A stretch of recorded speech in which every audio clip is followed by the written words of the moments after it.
calmed down quite a bit. Trampoline got moved a bit, but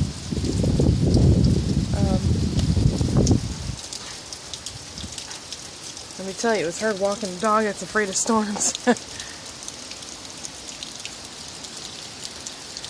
Hurricane Matthew, you're definitely a pain in my butt. Who are you talking to? Mama's making a video. We get some good gusts here and there.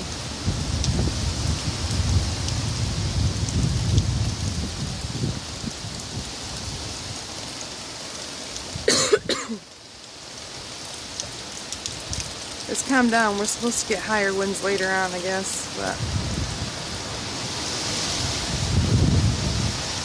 I guess we'll see.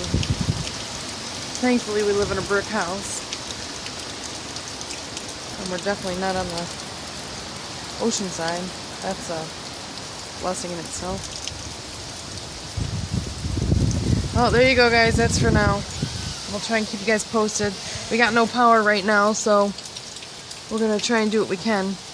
I'm going to post this to YouTube so you guys can see it, because it won't post to my Facebook. So, love y'all. Bye.